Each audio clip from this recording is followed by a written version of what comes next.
बहुत बहुत स्वागत है आपका SRA चैनल में।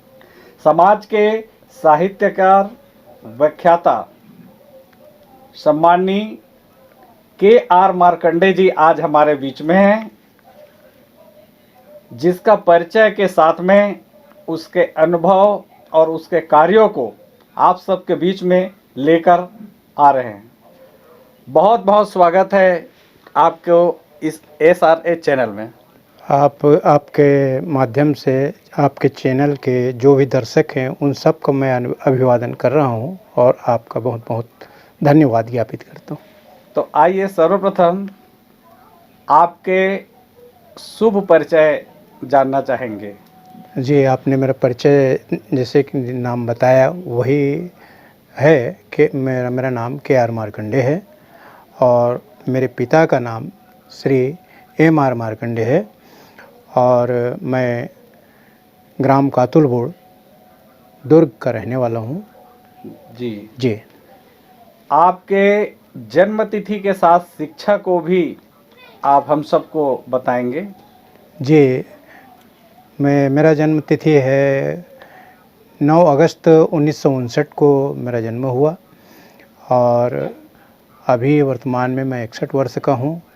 जी, मैं MA हिंदी साहित्य में किया और उसके उपरांत मैंने विधि स्नातक की डिग्री हासिल किया है। आप कौन सा कॉलेज से किए हैं उसको भी बता देंगे। मैंने मतलब क्या इसे सेठ रतनचंद जी सुराना कॉलेज से विधि स्नातक का कोर्स किया है। आपने बहुत बढ़िया विधि, जिसके थ्रू पूरे भारत देश चलता है और देश दुनिया भी चलता है, आपने विधि स्नातक प्राप्त किए। लगभग कितने साल हो गया होगा आपको? जी, मैं 1988 में विधि स्नातक हूँ। जी, तो साथ ही साथ आपने LLB किए। आप एक अधिवक्ता के रूप में भी अपने आप को महसूस करते होंगे। जी, बिल्कुल सामाजिक अधिवक्ता के रूप में मैं अपना स्थान रखता हूँ और मैंने अभी बार एसोसिएशन का सदस्यता नहीं लिया है, लेकिन सामाजिक रूप से कोई प्रश्न उपस्थित होता है तो उसमें जो भी सहयोग बनता है और जो भी कहा जाता है उसमें अपना विचार रखने में, उसका मार्गदर्शन करने में मुझे कोई तकलीफ़ नहीं होती है। जी, आप एक लिए अग्रणी रहा है। यहाँ इस गांव में हमारी बहन श्रीमती स्वर्गीय लक्ष्मीबाई बंजारी जी पैदा हुई थी और उन्होंने सर्वप्रथम ये गाना गाया कि मंदिरवा में का करेल जइबो, मंदिरवा में का करेल जइबो, अपन घट ही के देवल मनइबो। और हम लोग उस समय बहुत ही छोटे छोटे थे और वहाँ से कुछ ज्ञान का स्फुरन हुआ। उसी समय हमारे 1977 में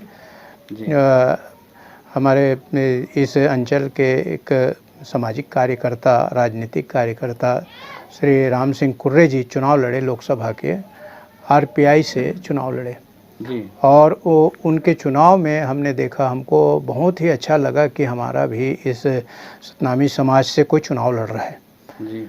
और हमको मतलब बहुत ही आंतरिक प्रसन्नता हुई। हमने मतलब उसके प्रचार प्रसार में योगदान करना शुरू किया और फिर राम सिंह कुर्रे जी के साथ में हमारा आजीवन संबंध रहा। जी। तो वो शेर छाप में चुनाव लड़े, उनको अच्छा एक वोट मिला। उनका नाम BBC ब्रॉडकास्टिंग ऑफ लंदन से उसका नाम प्रसारित हुआ। जी। ये हमारे समाज के लिए गौरव बात थी। और उन्हीं के साथ में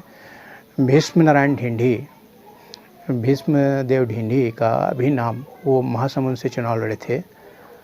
तो हमको बहुत स्फूर्ति मिली उनके चुनाव से और निष्पक्ष है, बिल्कुल समाज में सीधा आते थे और सीधी सीधी बात करते थे कि जब तक समाज में राजनीतिक अधिकार नहीं होगा हम क्या करेंगे। सही। तो इस वहाँ से मेरा सामाजिक क्षेत्र में कुछ करने का एक विचार आया। तो उसमें अब छोटे मोटे काम हमने किए हैं। हमने देखा यहाँ पे हमारे समाज के लोग जो भिलाई स्टील प्लांट में अच्छे अच्छे ओहदे में काम कर रहे हैं। उसमें परमानंद जी मार्कंडे थे और उनके बाद जयलाल राय जो कि आर डी जोगांस, ये सारे मिल के यहाँ पे और बहुत सारे जो लोग हैं विचारधारा को सामाजिक उत्थान की कामना करने वाले लोग, उसमें देवदास बंजारे जी भी थे और पुराणिक लाल चेलक भी थे।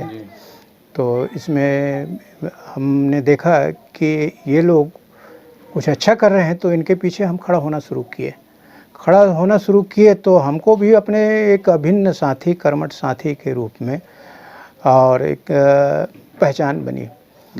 जिसमें हमारे प्रसिद्ध वक्ता हैं, अधिवक्ता दुर्ग के श्री तामस टंडन जी, और हमारे इस गांव के बुद्धिजीवी हैं श्री एम.आर. बघेल जी, सुंदर कुमार बंधे जी। इन लोगों का हमको काफ़ी सहयोग मिला। और नवयुवकों में सूरज कुमार जांगड़ी जी, ये लोग मतलब क्या है आगे आए और उनके कारण से छत्तीसगढ़ सतनामी समाज का एक सम्मेलन जो रेल रोको आंदोलन के बाद में कातुलगढ़ में संपन्न हुआ, उसका भी मैं हिस्सा रहा हूँ। उस सम्मेलन को आज भी दूर दूर तक पूरे प्रदेश में याद किया जाता है। जी। और साथ ही साथ आप साहित्यकार हैं जी।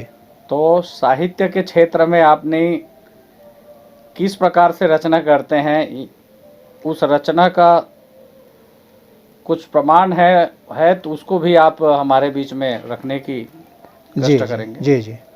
साहित्यिक क्षेत्र में मेरी रुचि होने का एक दूसरा कारण है कि एक समय ग्राम कोहका में घनाराम ढींढे जी एक सतनाम पत्रिका जो प्रकाशित करते थे वो लेके खड़े थे।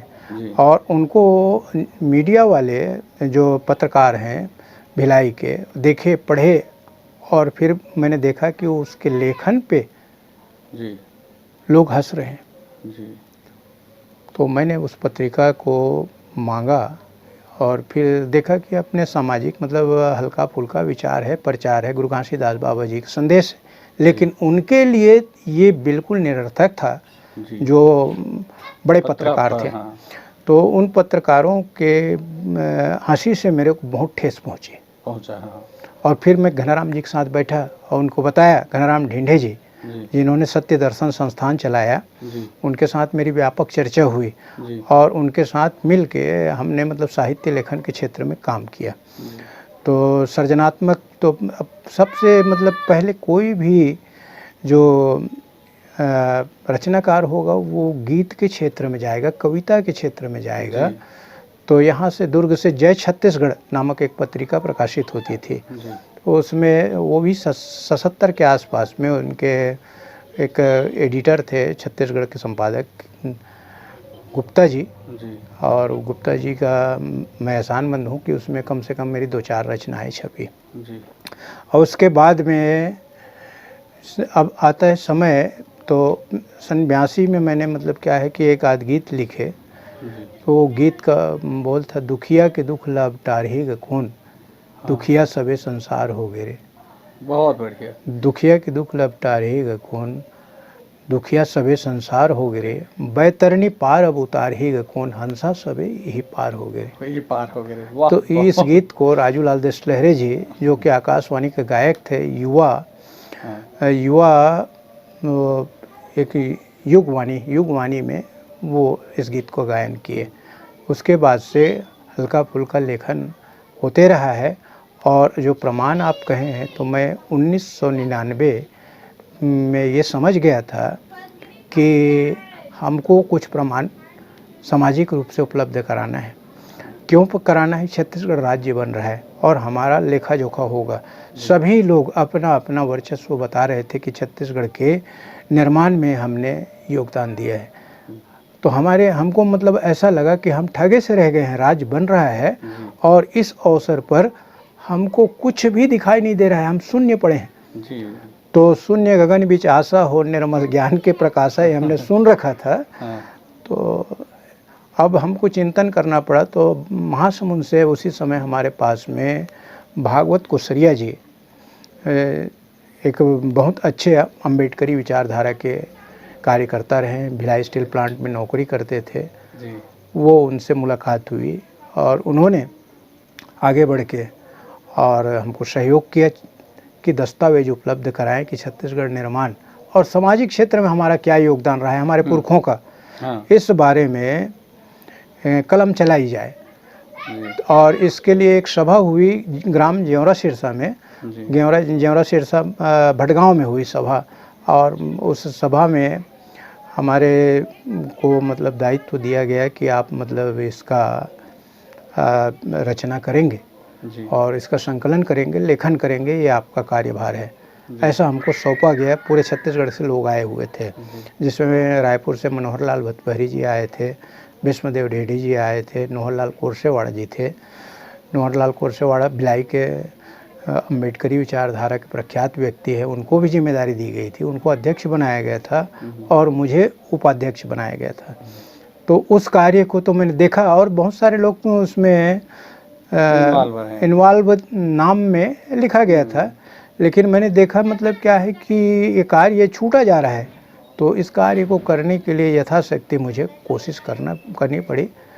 और मैंने संकलन किया, लोगों से मिला, लोगों के बारे में जाना, उसके जीवन चरित्र और समाज के उत्थान को। तो इसमें मेरे को पता चला कि हमारे समाज के महापुरुष नकुल देव ढीढ़ी जी ग्राम भोरिंग में पैदा हुए जी। तो वो 12 अप्रैल 1914 को पैदा हुए जी। तो 12 अप्रैल 1914 को पैदा हुए और पैदा होते ही मतलब क्या है कि वो अपने पिता के अकेले संतान थे। उनको ऐसी शिक्षा मिली, उनके गुरु ऐसे मिले जी।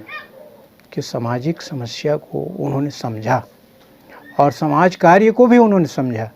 तो उनके समाज कार्य से ये हुआ कि आज आप जो कर रहे हैं या मैं कर रहा हूँ, ये सब उन्हीं के देन है।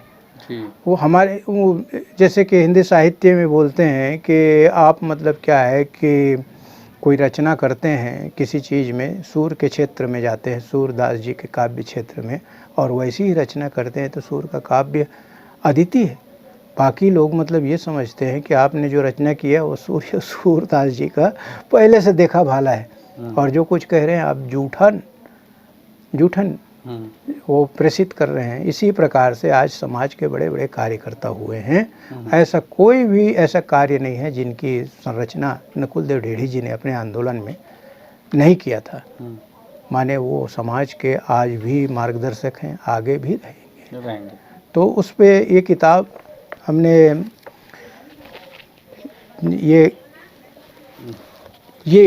ये पुस्तक, इसको हमने मतलब नाम दिया है छत्तीसगढ़ राज्य और सतनामी समाज।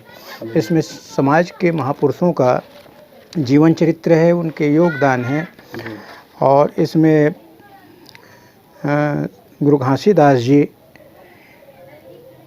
छत्तीसगढ़ की वंदना है। हाँ, पूरा विषय सूची इसमें रखे हैं, पूरा विषय सूची है। तो और इसमें गुरु गोसाई अमरदास बालकदास जी और संविधान सभा के सदस्य गुरु गोसाई अगमदास जी, छत्तीसगढ़ निर्मात्री सदी की महिला मिनी माता जी का चरित्र वर्णन है जी। और उसके अतिरिक्त नकुल देव ढीढ़ी जी और उनके आंदोलन में जो सहयोगी रहे, उस समय से लेकर अब तक जितने भी विधायक हुए हैं उन विधायकों का संक्षिप्त बायोडाटा इसमें संकलित किया गया है। और इस पुस्तक को विमोचन कब हुआ? इसका विमोचन 14 अप्रैल 2000 को माननीय अजीत जोगी जी के द्वारा डॉक्टर बाबा साहब भीमराव अंबेडकर के नाम से जिस दिन अस्पताल का नामकरण किया गया, उस दिन माननीय धनेश पाटिल जी, तामसकर टंडन जी और मेरी उपस्थिति तथा अन्य मंत्रियों के बीच में ये पुस्तक का विमोचन किया गया था। इस पुस्तक का विमोचन होने के बाद जी आपको कैसा महसूस हुआ? नहीं, ये इस पुस्तक का श्रेय मेरा नहीं है। एक्चुअली में मेरे को महसूस ये है कि इसको पढ़े लोग। समाज के बारे में ये है कि जैसे आपने कोई भी ग्रंथ लिखा गुरु घासीदास जी का या किसी का जीवन चरित्र, तो ये हो जाता है कि हम सब जानते हैं जी। लेकिन मैं ये चाहता था कि लोग कम से कम पढ़े, और इसका मतलब असर ये हुआ कि सतनामी समाज के उपलब्धि में किसी को शंका नहीं रही। जगतू महंत पलारी वाले, उन्होंने जो कि नकुलदेव ढीढ़ी जी के विचारों से कभी सहमत नहीं रहे, और उन्होंने देखा कि छत्तीसगढ़ राज्य के प्रथम सत्याग्रही है नकुलदेव ढीढ़ी जी। इस पुस्तक के माध्यम से उनको ज्ञात हुआ, तो उन्होंने कहा कि हमको कुछ करना होगा। हमारे लोग भी छत्तीसगढ़ के लिए ढाल लड़ाते थे। तो इस बात की मतलब क्या है, पता लगने से और भी जो लोग थे उन लोगों ने इस किताब का महत्व, उनके कृतित्व का महत्व, लेकिन मैंने कहीं पर भी अपने मतलब इस किताब की श्रेयता लेने की कोशिश नहीं किया। आपने इस पुस्तक को साहित्य के रूप में ढाल के लेखन करके जी समाज के नाम को, समाज के शान को आपने बढ़ाने का काम जी किए। तो इसमें ऐसा है कि साहित्य में मैं बहुत ज़्यादा लिखा नहीं हूँ। हिंदी साहित्य में भारतेंदु जी का नाम है, बहुत ज़बरदस्त नाम है। भारतेंदु, हरिश्चंद्र भारतेंदु, ये उनके नाम से जाना जाता है हिंदी साहित्य में युग। और उन्होंने बहुत ज़्यादा लेखन नहीं किया है, लेकिन उन्होंने कहा है लिखना है तुमको तो ऐसे लिखो। वही काम इस पुस्तक में हुआ है। समाज में बहुत सारे लेखक हुए हैं, उनको गाइड किया गया, तुमको ऐसे लिखना है भाई, और लिखोगे तो समाज में ठोस पहल होगी। ये मेरी मतलब क्या है कि सोच है। और इस किताब में बहुत सारे लोगों का योगदान है। बहुत सारे लोगों को हमने भुला दिया है या उन तक हम नहीं पहुंच सके, हमको दुख है।